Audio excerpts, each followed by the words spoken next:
All right. Welcome, all you guys. This is another episode of CTRL-ALT-RESET. And today I have my lovely guest, Beth, with me. Hi. Hi. Hi. And if you guys remember, we had her on one of the previous episodes. Beth, just getting out of the way, can channel. As well as a lot of other things that has to do with energy. And when we first started talking, I've been wanting to get you on another episode since that episode ended. Yeah. And you have a busy life, I have a busy life, but I'm glad that we were able to, get something on the calendar. And also just in your nice, lovely abode. Welcome to my home. Yeah. We're able to get a little personal view. Yes. And so we have a little dog. What's your dog's name? This is Kira. She's Kira. Crazy Kira. She's a beautiful dog, full of life. And so when we talked about the topic of karmic cycles, Karma. I had a different view than you. And in my view,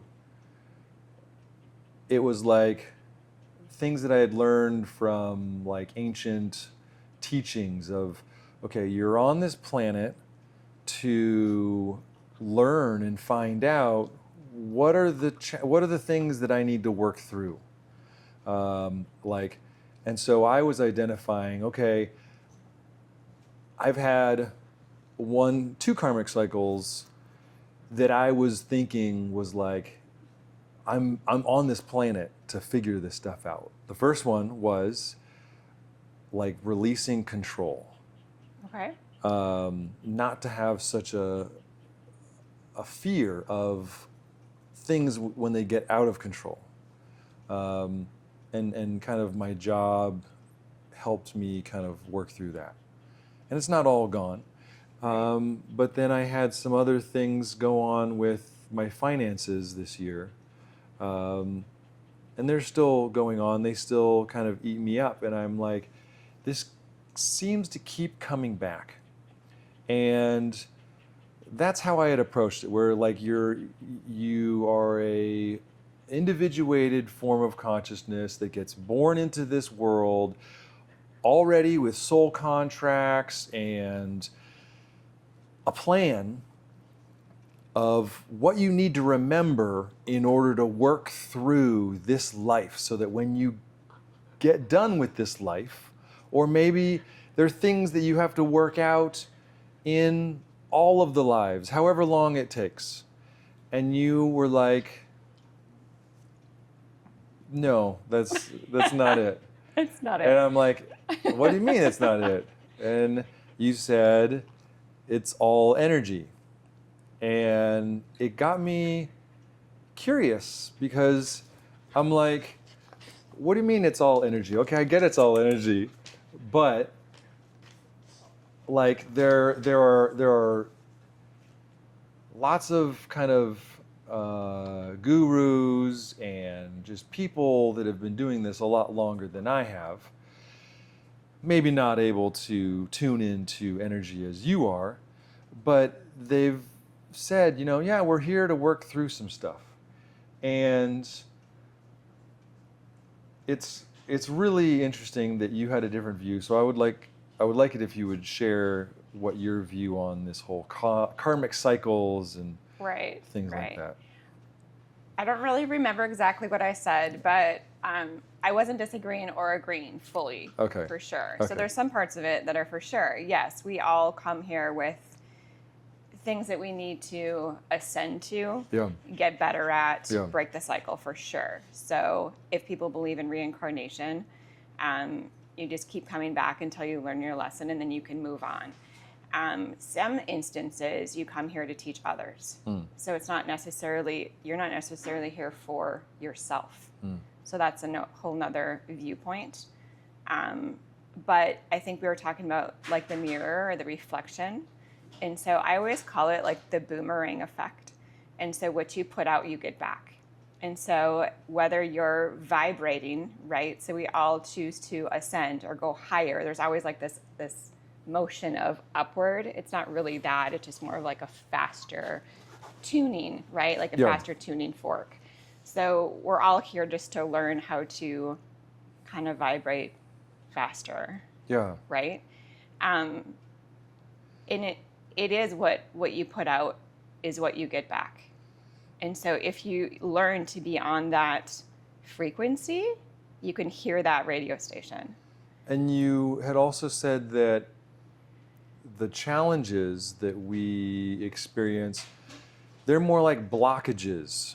Yes. Right? Yeah. Maybe explain that a little bit. That's kind of a deep one. Like, but yeah. Yeah, so I always think about too, like, let's say you're on a river, right? And there's rocks in the way. And so you're trying to canoe down the river and you're going to get stuck, right? But if like you're a leaf and you're just kind of going with the flow, it's going to go around those blocks and just keep flowing. So everything is always moving no matter what. But if you get a block or a rock, right, you're going to get stuck, and it's facing those challenges, like you said. So I did agree with you, to get through those. But a lot of times you have to kind of look at why. Why are you upset? Why did it make you so mad that somebody cut you off in traffic? Why did you get angry at your coworker? Why? And in this world that we live in, it's hard not to. That's like the human emotion, right? But it's learning how to face your emotions and face who you are and why things are happening, and kind of like looking at the bigger picture of... Right. Because I think all of the little things that we experience every day are just kind of reflections of how we're being.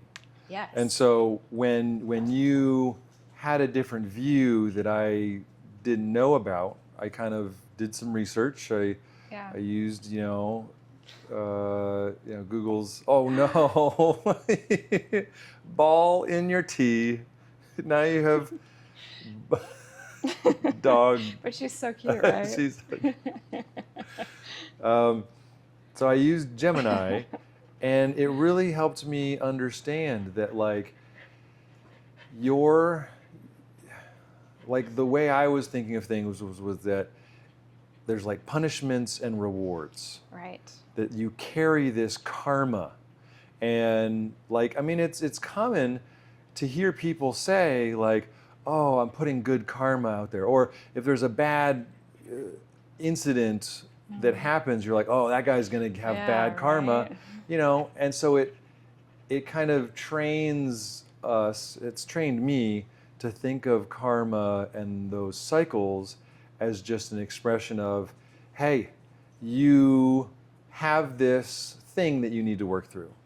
And you were saying that it's more of a blockage, and you're not vibrating at the right frequency. Right. I also don't believe in karmic debt or karma. Yeah. Because there's no punishment in the afterlife. Mm-hmm.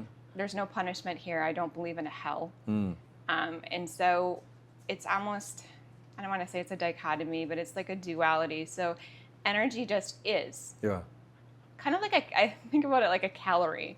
A calorie just is. It's not a bad calorie. Like a Snickers bar might save your life one day if you're starving, right? Yeah. So it just is something. And so there's no such thing as like a bad energy. It just is a fractal of something, right? On this continuum. So there is no such thing as like a debt that you have to repay at all. It's all just learning. It's all just a learning curve. Whether you're in first grade or you have a master's degree, we are all just here to learn and elevate. And I might explain a little bit more. The vibration that you were talking about can manifest itself in our lives as I am not good enough. I am not good with money. Or I can't do things right. Like, I think the thing that keeps coming back for me is I can't get it right. And it's not something that I have to learn so much as I need to work on elevating my vibration to not vibrate at that frequency anymore. Right. Like, yes, the two are kind of tied. So they're just different views of that process. And in your view, correct me if I'm wrong, we're all trying to just learn how to vibrate at a higher and higher and higher level. Right. And so I was explaining to you, and sometimes this kind of even makes me a little irritated, where I have to read the book. I have to take a cold plunge. I have to do this. I have to go meditate. I have to go to the gym. And for me, that's all backwards. Yeah. And so it's the less that you do is the most important. I get butthurt sometimes because she calls me out all the time on like, why do you always make it a process? Like, why do you have, because I'm like, that's how my brain works. I got to have step one and then step two. Yeah. I got to have a spreadsheet of everything. You're like, just stop it. And so I love that you have this different view. I mean, we all have different views. But, you know, I'm glad that I'm at least open to... What's the phrase, like, make it simple, stupid? Yeah. What is that onomatopoeia? Like, make it simple, it just miss? MISS? Something like that. But it's really honestly like just taking away everything that you know and just starting from scratch. Yeah. And so I was even talking to someone the other day, and there was this great meme I saw, and it was a baby, and it had a barcode on its forehead, and already it was born with a label. And so it was, you know, a white male in the U.S., Catholic, this, you know, it had so many labels, and it just came out. like why? Why are we all associating with all of these things when honestly we're just like these energy beings? Yeah. And so stripping everything away and starting over is like the first thing I would tell people, and not punishing yourself. Yeah. Right? So, I didn't make my cold plunge today. And I'm not making fun of cold plunges at all. Everything has its purpose and its place, whatever gets you through. But it's literally, it's the silence that's going to get you further. I mean, and for like some of our listeners who kind of feel like stuck, how, like, what are the things that we can recognize in our own lives? I mean, actually, first off, like the spirit guides that you have, like, do they ever coach you on like, here's how you might be able to raise your energy, or like, how do they help you continue to grow in that regard? It's difficult for me to even explain that part. Let's say for listeners who are just starting out, right? They're like, well, what's a spirit guide? Like, how do I connect to that? Like, you know what I mean? So you have to watch the last episode with Beth on, because it gets crazy. So even just to start, like, you're not going to be able to hear your spirit guides if you're still hearing your ego. Okay. Right? Okay. And so that's the first thing that I would recommend doing, is getting rid of your ego completely.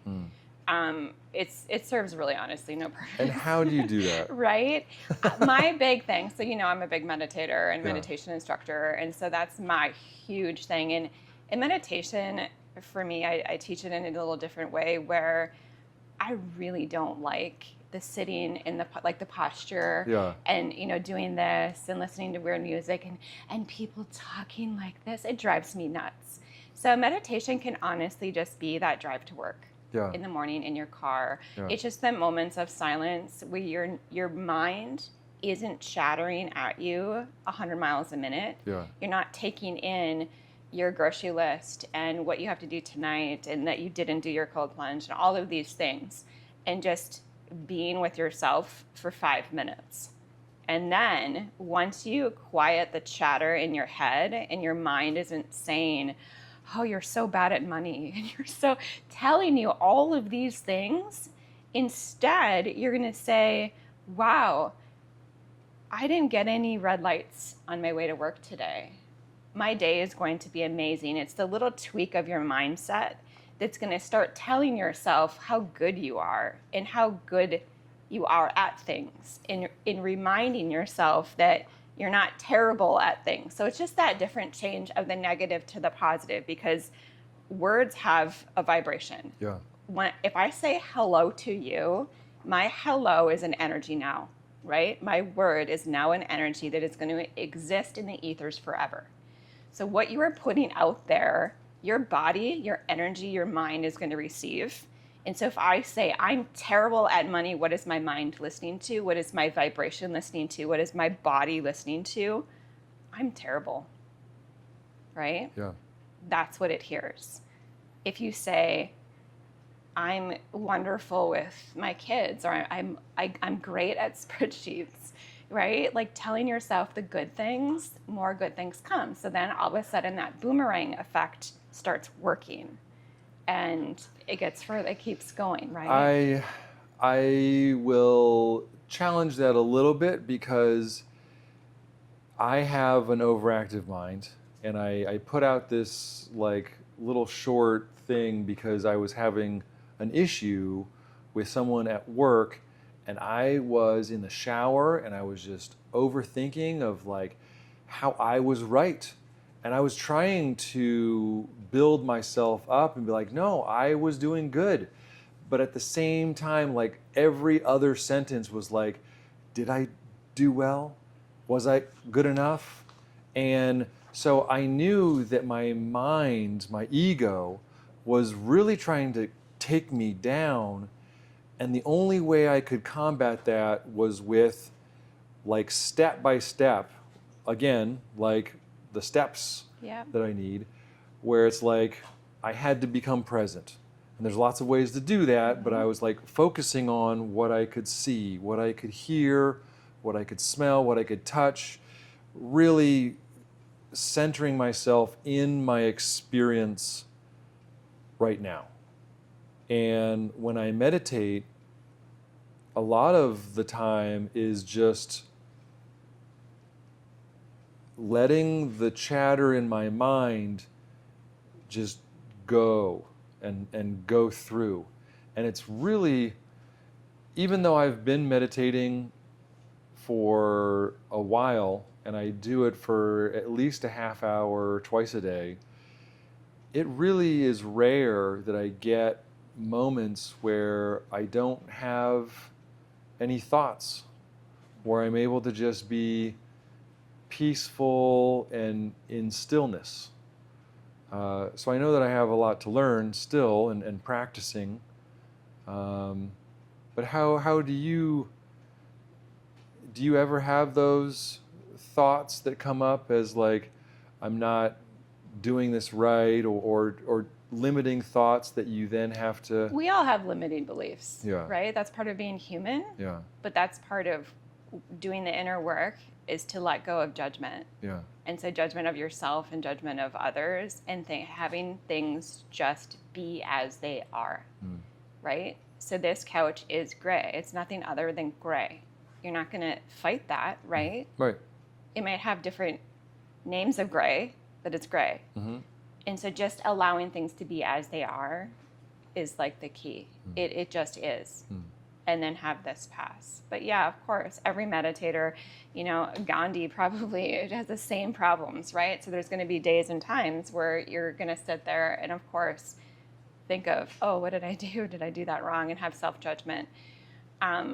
But you are doing the exact right thing, right? You're calming your mind down so you can breathe. You can come back into present. A lot of times when you are like a heightened state, whether you're angry or vulnerable or hurt or whatever emotion you want to call it, you're like in this fight or flight and you can't think straight and you have all these things going on, right? And so coming into that, what people call it like breath.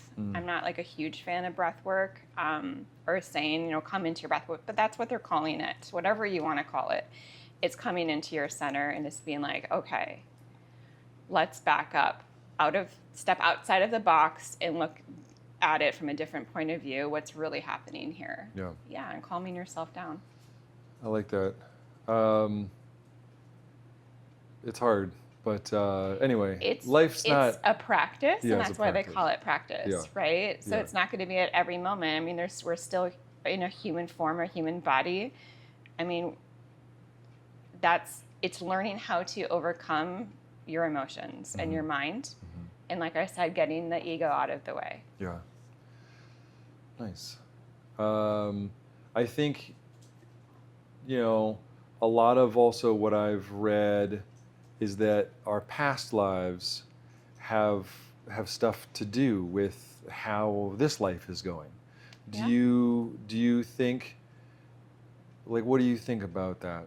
Huge. I'm a huge Brian Weiss fan. Okay. If you don't know who that is. I don't know who that is. Tell me who Brian Weiss is. Like the big guru of past lives. So he's probably the most that's right. pronounced. You think you brought him up in the last episode, and you said that you read his book and it spoke to you. He has 6 books. I met him, yes. Okay. His daughter now does it too, but he has a center, I think, in Florida. But yes, so I've done past life regression many times. There's even something called forward life regression that you can see the future life. What did you find out about your past lives? I don't want to disclose that. It's kind of personal, okay. But it was huge. Did very it teach life-altering. Did it help you? Didn't help me at the time, but now I understood it. So what happens in past life, like a regression, if people believe in past lives. I want to do a past life regression. Yeah, I definitely do. I would like to know what I was up to. Yeah. Well, it's only going to show you what you need to know at the moment. Okay. So we've all probably lived hundreds of, if not thousands of lives, right? So it's not going to show you, it's not going to have like a life review like an NDE, but it'll show you a snapshot in time that will relate to current time. Okay. Maybe teaching you something that like forewarns you or resolves something. Some people like are more comfortable after they've met like a loved one or something, because I truly too believe that we all have soul groups. Do you believe soul groups?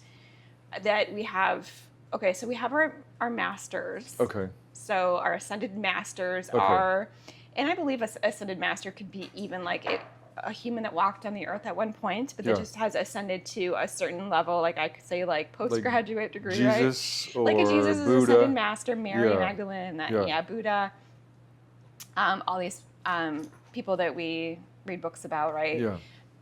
Are ascended masters who then don't have to reincarnate and then move on to help us, right? And so, but there's ascended masters, they're not angels, that are like assigned to us. Okay. You can have more and less during your life, like as needed, right? And they all have kind of a purpose and kind of follow you along.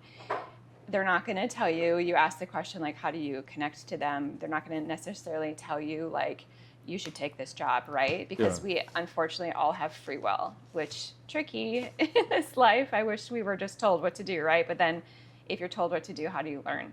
Yeah. Right? You can never then ascend. So, and then we have, sorry, she's very playful. So we're talking about ascended masters, guides. So it's like this hierarchy. Yes. And then so past lives, when you do a regression, it kind of just shows you a moment in time. But yeah, we have multiple past lives. Mine was, very traumatic. It took me years to overcome one of mine. Really? Yes. Did you we don't have to talk about what it was, but after your regression, did you carry around some of that trauma once you remembered it? So then it was like, it was obviously something that hadn't been worked out, because otherwise you wouldn't have that same feeling. Like it wouldn't trigger you to have this, it wouldn't resonate in a bad way. It was traumatic. There's other people that I've heard about and read about that also have where they're currently claustrophobic in this life. Yeah. And then it turns out that they, died in a cave. Yeah. Or there's a lot of people who are stabbed by a sword, and in this life they always have shoulder pain or something like that they can get resolved through a past life. So it's a good way of thinking about it is it's an echo of something that has happened in the past that because we are the same consciousness, it kind of affects us. It carries forward. Yeah. So, yeah. Do you think that we would be maybe doing something in this life that that wasn't there before, but then might carry with us to our next life? Yes. Yeah. Yes, because there's no timeline. Yeah. And so what you change in this life, I don't know if you know about like time slips and things, but what you change in this life can also change the past. I don't know how that works. Yeah. Yeah, which That's is really pretty great awesome. for healing, by the way, if anyone wants to know. Oh, So nice. yeah, you can go back into like a regression and heal your past to then heal now. That's cool. Yeah. I So want if there's to, like there's so much I childhood want to abuse. do in this regard, because I feel that like when I go to my counselor and we try to uncover, when did I first think that I like wasn't good enough or Right. things like that, I have trouble identifying. I mean, I know that there are some things, but there wasn't anything specific that were like, yeah, that's it. And so, maybe it was something that I carried with me or carry with me still from a past life. A lot of people have good outcome by doing regressions. Nice. I mean, it's just another tool to use, whether you're meditating or doing that or seeing a therapist or doing yoga. Like, it's just another tool to give you insight on, too, like how energy works. Yeah. And so everything is just like a revolving door, and it's just fascinating. So there's past lives where I've read about and met people who they're not even on the same planet. Right? So they realize, to us would be like an alien, right? Yeah. And so it's absolutely fascinating. When you remember that, you're like, maybe my problems don't seem so big. And that's my point, Yeah. is that the bigger view you can have, Good. the bigger view that you can have about this life, the less daily life affects you. For sure. And so if we can just teach people how to kind of, this is like the fourth one that's not in my tea, how to open their mind and really kind of just take a look in at everything that's happening and why things are happening and start to question, right? Start to question how the pyramids got there and where we came from and that we're not the only ones here in this universe, galaxy. There's multiple galaxies on top of that. Like, it just kind of makes everything else very insignificant. Right. So. And I'm just going to say it because I feel like admitting what happened to me might help other people. Let's do it.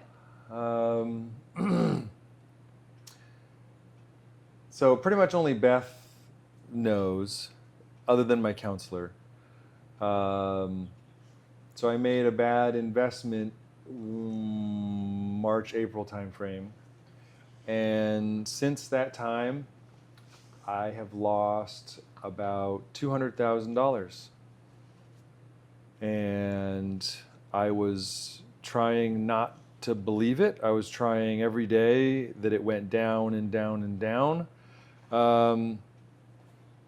That it wasn't true, that it was going to come back. And then I start talking to Beth about it.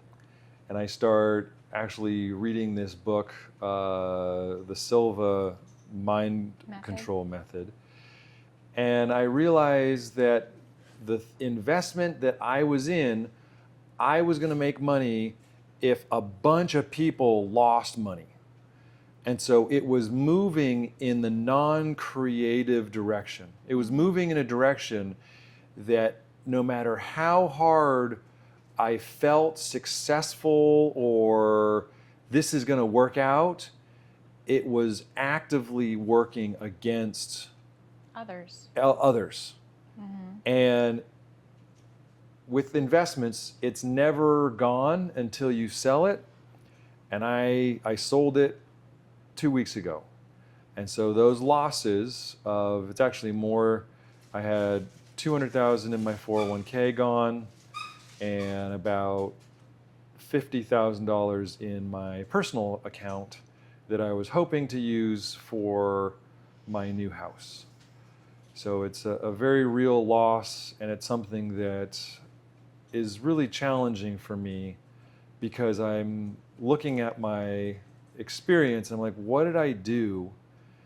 And as I am looking at that, I realize just about what we've been saying is that I've been vibrating at the I can't do it right level. And what I read, from here is that you are a tuning fork. And when you are vibrating at a certain level, the universe mirrors back what it is that you're vibrating out there. Yes. So if you are vibrating, I can't do it right, the universe provides you evidence that says you can't do it right. You clearly can't do investments right. You should not be. And so as I've been thinking about it, I've been thinking about what investments do I need to make now to be successful. And I don't think that's the way to go about this. I think the way to go about this is to really work at the core of how do I vibrate at a frequency of I can do it right. I am whole and complete. Money, like I have a great family. I have great friends. I'm beginning to get more and more of a healthy community. Money is not all that I have been told throughout my whole life that it's supposed to be. And so it's like this dog, like she is so happy. She just is. She just is. And she doesn't care about money. Like, there are worries that I have on a daily basis that are clearly not problems to anybody else other than me. And so go down. Sure. Down. So go down. To piggyback, she's like sad for you or something. Okay. To piggyback on that, like a lot of people ask like exactly that. Like, how can I do this? How can I do that? Like, we cannot, I don't know if you've seen any of my Instagram posts, but all these questions are asked so I can ask like guides for like advice of the world. And every single time I ask like, how can we help humanity? How can we help each other? How can we stop the wars and have, everybody equal and all yada yada. Every time it's to get back with ourselves, right? The only way to fix here is to fix this first. Yeah. And then just be kind to each other and help each other. And that is the key to a fulfilled life. Mm-hmm. And like you had just said, maybe it isn't making the 200K or, having the 6-story house or whatever it is. Right. It's the health, it's the family, it's the friends, and it's helping your community. And from that, it's going to branch out and to be that good vibrating human. Yeah. Really. And I have heard that when you stop caring about wealth, you end up having it. It's like when it doesn't matter, then it doesn't matter to the universe whether it provides it to you or not. Well, sometimes when you like try so hard for things, you're creating your own block. Yeah. Right? It's when you're trying to meditate and you're just like meditating. Like, how is that going to work? Yeah. Right? Well, I'm going to get all this money. Like, it's not going to happen. Yeah. It's when, like I just said in the beginning of the podcast, letting go is the key. Yeah. Like, for everything, just let go. Yeah. Let that leaf flow down that river. Just let it go. And use the tools that we have available to help you. To help us do that. Yeah. Whatever you need. I'm not dissing any form of what people need. Yeah. But what I think people need is just that moment of silence. Just that sitting still is probably the easiest thing anyone can do. So if you're going to come in and ask me, what can I do today to help me, is go take 5 minutes to yourself. How many people actually do that in their day? busy parents, busy work, whatever. And then I turn on Netflix, and then I'm going to put my earbuds in, and then I'm going to go do this, and I'm going to go to the gym. And then I don't know if anyone can say I've had 5 minutes of silence to myself, sitting absolutely doing nothing, no phone in my hand, no nothing. Yeah.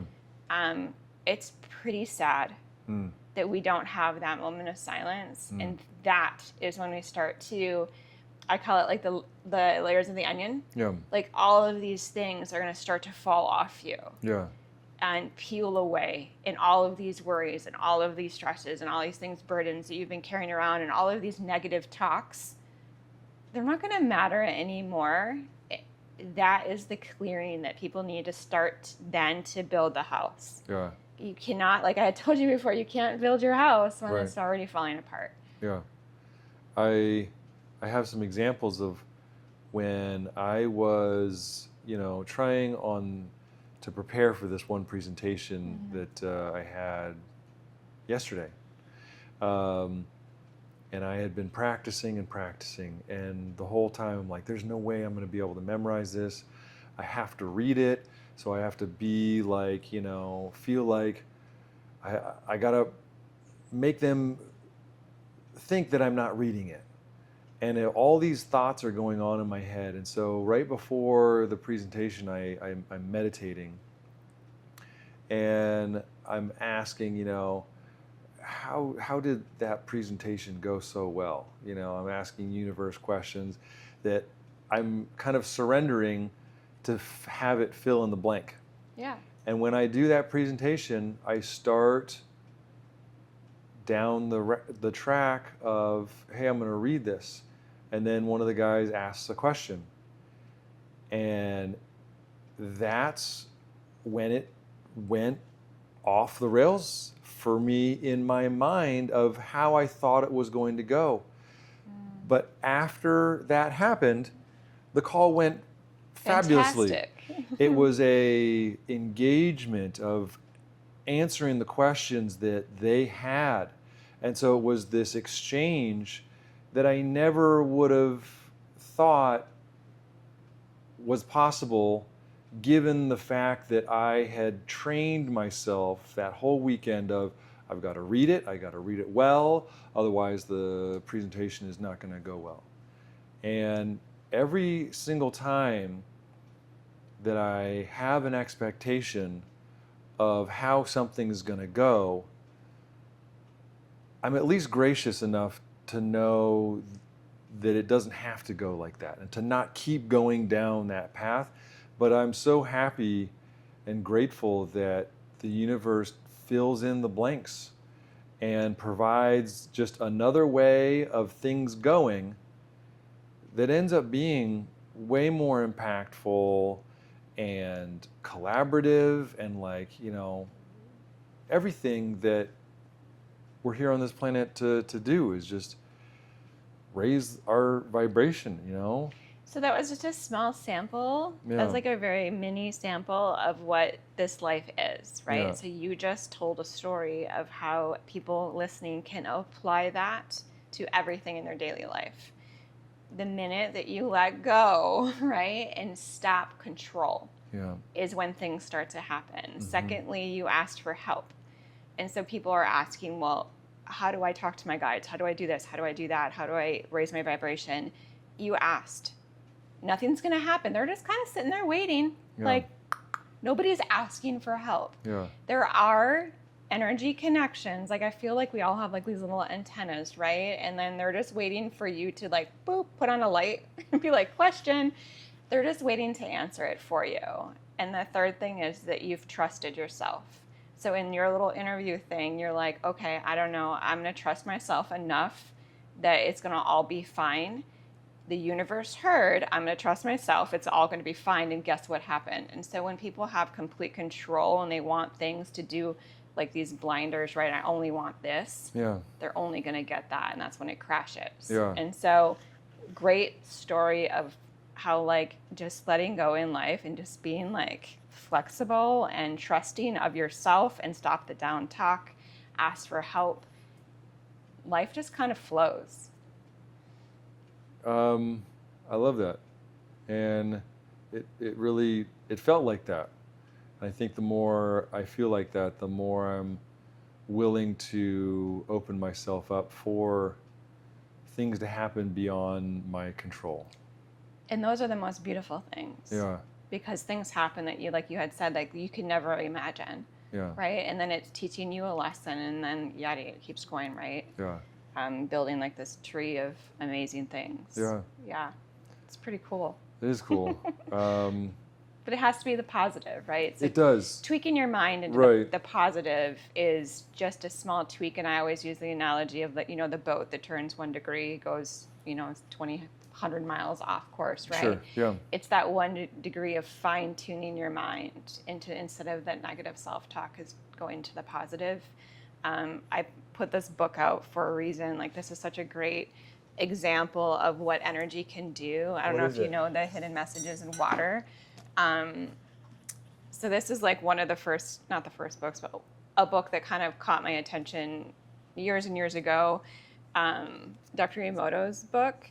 And so if you kind of just flip through it, and I can kind of do it, it shows people pictures and examples of what energy actually looks like.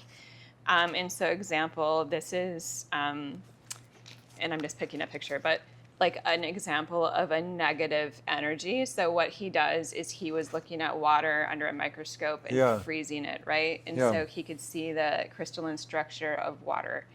And he would have people pray over one and then play like death metal to the other, or tell it's ugly and all that. So he's one of the first that would do this. Did he do an experiment on rice? I don't know about rice. His was water. There's been other people doing other things like to plants and living things like that. I saw one when I was real young, and this was kind of like the first scientific experiment that was done on the power of like energy. Mm-hmm. They had 2 rooms, one group of like one jar of cooked rice. They would speak, praises and like, you're the best rice ever. Like, you're the most succulent, just praising it all day. And then in the other room, they had a jar with cooked rice, and they were like, I hate you, you're the worst. Yeah. And it was crazy. The rice that had been praised stayed good for like weeks. Yeah. And the bad rice had mold and gross, growths, and like it was black and like stuff that doesn't even happen when you just throw rice away. So it actually hurt it. Yeah. If you think about that, like the energy that you put out, right, and you're feeling and talking to yourself is creating your own petri dish of your life, right? And so things can only grow bad and grow gross if the petri dish of the container is gross, right? Yeah. So you don't want your container gross. You want your container great, like the good rice, right? Yeah. And so people aren't, I don't know if fully understanding the power of thought and the power of word and the power of what energy actually is. Like, we are all just buzzing little atoms, right? And I always think of like, they're all like their own cosmos. Like, one little atom is its own like little universe. Yeah. And so we're all just made up of all these little universes. That's cool. And they're just being kind of told what to do and waiting for instruction. We are the puppeteer. Right? So we are giving all of these little atoms, whether it's my energy and my words and my thought, or me giving it to my dog or to you, or right? We're sending those messages out into the universe. Mm-hmm. And that's creating then a compounding effect, right? So if you want to talk about collective consciousness and all of that, but so Dr. Emoto, he did that with water and was showing, so people could actually see it versus just talk about it, right? And it's such a great book if you want it. There's even YouTubes about it, whatever. Now there's tons of them about plants and yada yada.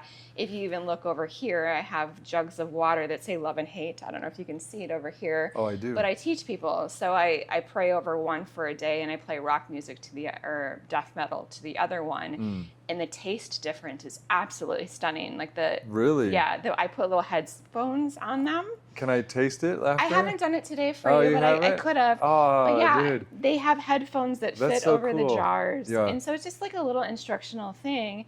And people are blind taste testing. And then the one where it's the death metal, they're like, they start like kind of choking. It's like very prickly and gross. Oh, right? wow.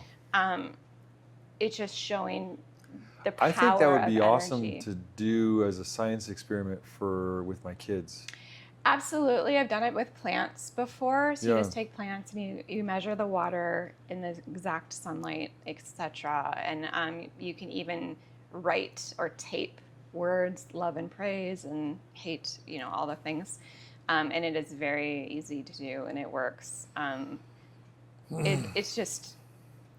don't know if I want to do it insane. with plants because if I know that it's so powerful, You don't want to kill a plant. I don't want to hurt the plant. Yeah. Whereas, I mean, the water is kind of, it's all Yeah. the same thing. I've done it too, where I have petri dishes, and I don't know her name, but she is from New Zealand, and so she is researching ice crystals, kind of like heated it under a certain type of microscope, but she's doing it in a certain temperature in her home freezer, where she is talking to the water, and then sometimes even putting an object on it, or just telling it things, and then putting it in the freezer, and it's coming out of the freezer in a petri dish. Symbols, exact copies of what she has been putting in it. I think I've seen pictures. Yeah, so I've done it here, and it's fantastic. I've gotten symbols back, and it's Like the symbols are not what I put in. Yeah, it's No. like something like it, right? Or so there's like a symbol for air, fire, water, earth, or something, and so I did all of those, and I got them all exactly back. Wow. Yeah, and Like, love and peace and harmony and. What do you mean there is a symbol? Like There's like a symbol, so like it's like a mountain with a line over it is like. Oh, really? Is like air. The upside down one is and like these water. are universal symbols. Yeah. That, and so I was interesting. telling the water that, and then it was freezing that. I have sample. I can show you on my phone the pictures of it. Oh, that would be cool. Yeah, it's fascinating. So it's just again another little experiment to show people that it is so important what we think. Yeah. And what we're saying, and like not only for each other to elevate each other and our community and our consciousness, but as a whole. And so I don't know if you're like believer. I believe in the collective consciousness that we all kind of have to move upward together. Yes. This is a group effort, Yeah. and I don't know if. Well, I think it blends in really well with like the karmic cycles, because because karmic. It's not an individual game. it's a collective consciousness cycle too. Yes. Like we've had wars before. Like we've gone down. Yeah. Like the whole term "history repeats itself." Yes. Is true because we get in the same cycles. Yeah. And so I think what you're getting at is that it's up to each one of us to break those cycles of how we have been being. Right, but as a group. Yes, and so, together, yeah. Okay. Yeah, so like I can work on myself as much as I want, become a guru and sit in a cave in India on the top of a mountain or something. Right. That is going to do nothing. Yeah. Right? It's going to help me. Yeah. But what we need to start doing is I need to help you, and then you need to help someone, and yada yada. And as a group, the community. But not only the community, we need to start this global effort to move as a group up, to be able to access knowledge. And so what I believe is that once we all come to an agreement that yes, okay, we're no longer going to fight each other, and we're going to make sure that we're all equal, and I'm not going to judge you for who you are, what you look like, what your skin color is, whatever, right? Like we all need to be on the same playing field and it sounds very utopian, but we really need to start thinking about how we're treating each other as a global unit and thinking beyond borders, right? Well, utopian can be possible. People think that it's impossible. And it is impossible with how we're currently thinking and behaving. Right. So there's a massive shift. Like one thing that I read in this book that was, it was When Things Fall Apart, and it's, I forget who the author is, but she was a Buddhist monk, or a Buddhist nun, and she spoke of this practice that I've been trying to incorporate into my meditations of heart meditation for the community, for the world. Okay. And so as I breathe in, I think of all of the people who are challenged with similar things like I am. Okay. And I see and I visualize them being frustrated or losing money or whatever. And then on my out breath, I focus on and I create this image of everybody is laughing and joyful and spending time with their loved ones and actually patting each other on the back for jobs well done. And the first couple times I've done that, actually pretty much every time I've done that, I have moved myself to tears.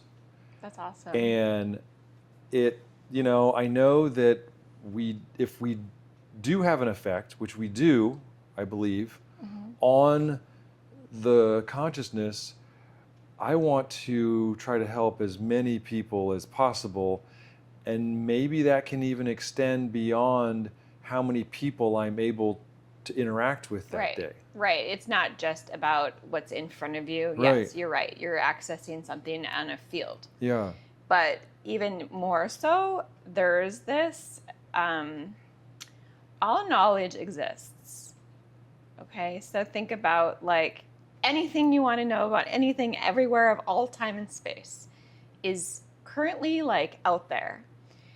But not until we as a group are ready and evolved enough, it's not going to reveal itself. And so if we truly, as a planet, want to elevate ourselves into a better world, we all have to, and this can't just be half of us or 10% of us, it has to be all of us need to elevate, then the knowledge will be accessible. And so that's like on a whole nother level. Yeah. That we're going to be stuck if we all choose to be stuck. Sure. And I don't know if you believe that or not, but it's something that I've just been learning, and it's fascinating. That kind of like, for instance, if you've seen on the news, like new ancient cities are being revealed under the oceans, and new pyramids are being found in Egypt, all of these things, it's because we are currently kind of all like shifting. Yeah. And so more things are coming to our knowledge, and there's all this hidden knowledge, and they call it hidden. It's not hidden, it's just not revealed because we're not, I don't want to say worthy, but we're not to that vibration yet. Yeah. It's kind of like unlocking like video games. So do you think though that the progress or the changes that you've seen in kind of like the awakened or the awakening or the collective consciousness evolution, that is getting better, and the more people who elevate themselves, it further catapults kind of everybody else. Yeah. So it's not like this one by one thing. Right. It's like 1, 2, it's like an 3, exponential 5, effect. Yeah. For sure. Yeah. Yeah, I really believe kind of like the 100th monkey effect, that it's going to spread kind of like that. Yeah. Where it just kind of, a certain point of people become at this level, and then it's kind of just going to spread. So I feel like that's already happening. Okay. Yeah. Also, then you have like the whole planetary alignment, which is helping. And I mean, there's so much going on right now that it's like people keep saying it's a fascinating time to be alive, and it is. It's really like this universal shift, not just like planetary shift. It's a universal shift that's happening that hasn't happened in like 2,700 years or something. It's absolutely crazy that we are all being taken to another level, but we also unfortunately have the choice. and we're at like a critical mass right now where the choice is ours. So there needs to be more and more people like you and I, like you guys, kind of helping to keep this momentum going. Yeah. And like I keep saying, it all starts with just your neighbor and your coworker and yourself. Yeah. And then that passes down. People always think, like even I think, oh, I could do more. I could, open up an international center or something. Yeah. But it's not. It's just your day-to-day interactions and how you treat people and all that. Yeah. Nice. Well, I think maybe that might be a good ending. Good thing to end on. Yeah. Well, Beth, great thing. Thank you so much. Yeah. All of you guys, I hope you have a great day and a great week ahead. Thanks for joining us, and we'll see you on the next episode of CTRL-ALT-RESET. Bye. All right, bye.